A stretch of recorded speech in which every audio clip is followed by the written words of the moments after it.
Welcome back students, आप सभी का स्वागत है हमारे इस नए वीडियो में। और इससे पहले हमने देखा था कि किस तरीके से दोनों जो सेना है, वो जर्मन सेना और ब्रिटिश सेना, उन दोनों के बीच एक फुटबॉल मैच होता है जिसमें जो जर्मन सेना है वो 2-1 गोल से ब्रिटिश सेना को हरा दिया है। लेकिन हैंस उल्फ इतने अच्छे थे कि वो ये बताते हैं कि ऐसा इसलिए है कि अंग्रेज़ सैनिकों की जो गोल पोस्ट है उसकी जो लेंथ है वो ज़्यादा चौड़ी है जर्मन से, इसीलिए गोल करना आसान था। तो ये मतलब ऑनेस्टली इस चीज़ को मान लेते हैं। इसके बाद क्या होता है हम आगे अब डिटेल्स में इसको बताएंगे। द टाइम केम, इसके बाद the time came all too soon when the game was finished the snaps and the rum and the sausage had long since run out. मतलब रम जो था, सॉसेज जो था, वो बहुत पहले ख़त्म हो चुका था। We knew it was all over, हम जानते थे कि अब सब कुछ ख़त्म हो चुका है। Celebration I wished Hans well and told him I hope he would see his family again soon. और मैंने हैंस को बताया कि आपका जो इच्छा है आप अपने परिवार से मिलने का, वापस जाने का, क्योंकि सैनिकों का अपने परिवार के पास वापस जाने का जो मन में इच्छा है कि हम वापस लौट जाए, हमारे घर लौट जाए, वो जल्दी पूरा हो जाएगा। कोई नहीं चाहता कि लड़ाई चले, सभी चाहते हैं कि अब लड़ाई निपट जाए, शांति से सब कुछ निपट जाए और खून खराबा ना हो। और तो मैंने उससे कहा कि आप ज़रूर अपने घर जा पाइएगा, पहुंच पाइएगा, आप ज़रूर अपने फैमिली से मीट कर पाइएगा और ये जो लड़ाई है वो जल्दी ख़त्म हो जाएगी। I think that what every soldier wants on both sides. Hans Ulf said, "Take care, Jim Macpherson. I shall never forget this moment." और मैंने कहा कि Jim McPherson, I shall never forget this moment not you. ना तो मैं कभी इस moment को भूल नहीं पाऊंगा, ना तुम भूल पाओगे। He saluted and walked away from me slowly, unwillingly. और मुझे वो सैल्यूट करते हुए धीरे धीरे, अनविलिंगली, इच्छा नहीं था वहाँ से जाने का। हैंस उल्फ का वहाँ से जाने का इच्छा नहीं था क्योंकि एक ऐसा ही वातावरण बन चुका था, लेकिन फिर भी वो वहाँ से चले जाते हैं क्योंकि जाना ही था, अपने देश के ऊपर अपने फ़र्ज़ को तो अदा करना ही है। तो I felt he turn to wave just once and then became one of the hundreds grey coated man drilling back towards। मतलब मुझे ऐसा महसूस हुआ कि वो एक बार पीछे घूमे और वो शामिल हो गए उस ग्रे कोट्स में से, जो जर्मन सेना थे जो वापस अपने ट्रेंच पर वापस लौट रहे थे। तो unwilling I felt he turn to wave just once and then become one of the hundreds of grey coated man drifting back towards their trenches. और अपने ट्रेंच जो थे वहाँ पर ये लोग वापस लौट रहे थे, towards their trenches. That night back in our dugouts we heard them singing a carol। और उसी दिन हम उन लोगों को कैरोल गाना सुनाते हुए ये सुन पा रहे थे कि वो कैरोल गा रहे हैं, and singing it quite beautifully, और बहुत ब्यूटीफुली वो गाना गा रहे हैं। तो बहुत ब्यूटीफुली वो ये गाना गा रहे हैं। It was still a silent night. Our boys gave them a rousing chorus while shepherds watched। तो भी मतलब हमारे जो बॉयज़ थे वो भी ताल से ताल मिला रहे थे उन लोगों के साथ। while shepherds watch इसका कोरस गा रहे थे। We exchanged carols for a while and then we all fell silent। और हमने कुछ समय तक अपने कैरोल को एक्सचेंज किया, उसके बाद हम सब चुपचाप हो गए। We had our time of peace and goodwill, a time I will treasure as long as I live। और ये जो शांति की, जो अच्छे इच्छाओं की ये समय था, इस समय को मैं एक ट्रेजर के रूप में, एक संपत्ति के रूप में अपने मन में जब तक मैं जीऊँगा तब तक मैं रख दूँगा। डगआउट क्या होता है? एक शेल्टर होता है सोल्जर्स का जो खोद के बनाया जाता है ग्राउंड पे और फिर उसे कवर कर दिया जाता है। तो अब यहाँ पर देखो, dearest Connie, by Christmas time next year this war will be nothing but a distant and terrible memory. I know from all that happened today how much both armies long for peace. We shall be together again, I am sure of it। तो dearest Connie, Christmas का जो समय है अगले year पे, ये वार और नहीं चलेगा, ये बहुत दूर हो जाएगा, टेरिबल मेमोरी हो जाएगा क्योंकि ये ख़त्म हो जाएगा। और मैं जानता हूँ कि जो कुछ भी आज हुआ है वो कि दूसरे मतलब एक दूसरे सैनिक जो हैं वो शांति के लिए कितने इच्छुक है। We shall be together again soon, हम फिर से एक साथ हो जाएंगे, योर लविंग जिम। यहीं पर लेटर ख़त्म होता है। अब हम थोड़ा सा क्वेश्चंस को भी देख लेते हैं। Who had written this letter to whom and when, किसने किसको कब लेटर लिखा था। ठीक है, तो ये तो आप जानते हो, डेट लिखा हुआ है लेटर का, और किसने किसको लिखा था, जिम ने कॉनी को लिखा था, जिम मैकफर्सन ने कॉनी मैकफर्सन के वाइफ को लिखा था। इसके बाद why was the letter written, what was the wonderful thing that had happened, ये चिट्ठी लिखी क्यों गई थी, और कौन सा ऐसा चीज़ था, वंडरफुल चीज़ जो घटा था। इसका आंसर आप किस तरीके से दोगे, बताओगे कि दोनों सैनिक, मतलब जो ग्रे कोट्स थे, जर्मन सैनिक थे, वो आगे आ गए। पहले शांति की पहल उन लोगों ने की, फिर एक दूसरे के साथ क्रिसमस सेलिब्रेशन हुआ, एक साथ खाना शेयर किए, फुटबॉल मैच खेले। इस फुटबॉल मैच का रिजल्ट भी बता दोगे कि जर्मन ने 2-1 गोल से अंग्रेज़ों को हराया, और सभी शांति चाहते थे कि वार ख़त्म हो जाए।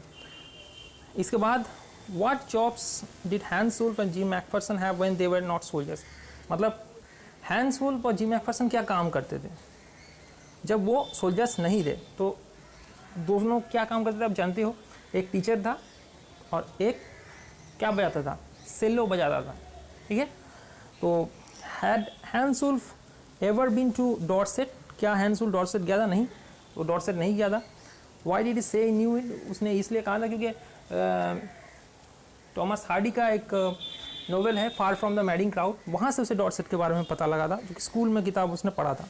Do you think gym Macpherson came back from the war, how do you know this, gym McPherson क्या वार से वापस लौटा था, how do you know this, लौटा था कि नहीं, तुम्हें कैसे पता। तो ये था क्वेश्चंस। तो मुझे लगता है कि आप लोगों को ज़रूर इसके बारे में तब आप लोग इसके ऊपर रिसर्च करोगे और भी गहरे तरीके से। ठीक है, तब हम आगे बढ़ेंगे, पार्ट 3 के ऊपर आगे बढ़ेंगे, आगे जाएंगे इसके ऊपर। I folded the letter again and slipped it carefully back into the envelope. मैंने इस लेटर को फिर फोल्ड किया और फिर उसके एनवेलप के अंदर में डाल दिया। I kept awake all night, मैं सारा रात तक जगता रहा। By morning I knew what I had to do. सुबह मैं समझ गया कि मुझे करना क्या है। I drove into Bridport, मैं ब्रिडपोर्ट चला गया, just a few miles away, जो कि कुछ मील दूर था। I asked a boy walking his dog where copper beaches were, जहाँ पर कॉपर बीचेस था वहाँ पर एक लड़का अपने डॉग को घुमाने के लिए लेके जा रहा था। तो मैंने उससे पूछा, house number 12 turn to be nothing but a burnt out shell, 12 number जो हाउस है वो मतलब जल चुका है, मतलब कोई भी फायर वहाँ पर लगा था, आग लग गई थी जिसकी वजह से वो बिल्डिंग जल चुका है। The roof gaping, the windows boarded up. I knocked at the house next door, asked anyone if know the whereabouts of Mrs McPherson. तो मैंने अगले जो उसके पास के घर में मैंने नॉक किया और वहाँ पर पता लगाया कि वो अगर मिसेस मैकफर्सन के बारे में, यानी कि कॉनी मैकफर्सन जो जिम की वाइफ है, उनके बारे में कुछ जानते हैं क्या। Oh yes said the woman in slippers, he knew that her well, a lovely old lady told me, a bit muddle headed but at her age she was entitled to be, wasn't she, मतलब थोड़ी सी दिमागी जो संतुलन है वो मडल headed मतलब क्या है, कन्फ्यूज्ड हो जाना, थोड़ा सा कन्फ्यूजन में है, यानी कि मानसिक समस्या उनकी है। और इन सब उनकी जो एज है उसके हिसाब से ये होना कोई मतलब सरप्राइज़ नहीं है, ये नॉर्मल है। 101 ईयर्स ओल्ड, 101 साल उम्र हो गई है उनका। She had been in this house when it caught fire, no one really know how the fire had started. जब वो यहाँ पर थी तो आग लग गई इस बिल्डिंग में, किसी को पता नहीं था कि कैसे आग लगी, but it could well have been candles, used candles rather than electricity because she always thought electricity was too expensive, मतलब इलेक्ट्रिसिटी की जगह वो कैंडल इस्तेमाल करती थी, लोग समझते कि कैंडल से ही आग लगी होगी। The fireman had got her out just in time. She was in nursing home now, and he told me Burlington House on the Dorchester Road on the other side of the town. इस time के दूसरे side पे Dorchester road के Burlington house में वो एक nursing home में थी वो। तो अब यहाँ से सवाल देखो, why did the author go to the Bridport, author Bridport पे गए क्यों, क्योंकि यहाँ पर आप समझ चुके होंगे कि ऑथर ब्रिडपोर्ट पे क्यों गए। ब्रिडपोर्ट पे इसलिए गए क्योंकि जो लेटर था वो तो अमानत किसकी थी, मिसेस मैकफरसन की अमानत थी, कि वहाँ पर उसने लेटर में मैकफरसन ने साफ मतलब साफ ये उसके ऊपर जो एक नोट लिख के रखा था, वहाँ पर उन्होंने साफ साफ ये कह दिया था कि ये कब्र में मेरे साथ जाएगा, तो उन तक पहुँचाना एक ड्यूटी बनता है। इसीलिए ब्रिडपोर्ट गए। कौन गए? Jim McPherson. How old was Mrs McPherson now? 101 years old. Where was she? अब कहाँ पर वो है? तो वो अभी बर्लिंगटन हाउस नर्सिंग होम में अभी है। I found Burlington House nursing home easily enough. There were paper chains up in the hallway. A lighted Christmas tree stood in the corner with a lopsided angel on the top. I said I was a friend come to visit Mrs. McPherson to bring her a Christmas present. मतलब ये Burlington house nursing home जो है, ये यहाँ पर paper chain दे hallway पे, Christmas tree था, मतलब डेकोरेशन, पेपर चेन डेकोरेशन के लिए इस्तेमाल करते हैं ना, चेन, पेपर का चेन बनाते हैं हम लोग। क्रिसमस ट्री था। तो मैंने कहा कि मैं एक मिसेस मैकफरसन की दोस्त हूँ जो मैं विज़िट करने के लिए आया हूँ और उनके लिए क्रिसमस प्रेजेंट लाया हूँ। I could see through in the dining room where everyone was wearing a paper hat and singing. और डाइनिंग रूम में मैंने देखा कि सभी पेपर कागज़ का हैट पहने हुए हैं और गाना गा रहे हैं। The matron had a hat on too and seemed happy enough to see me. और मैट्रोन के सर पे एक हैट था और उसे देख के बहुत खुश हो गई वो। She even offered me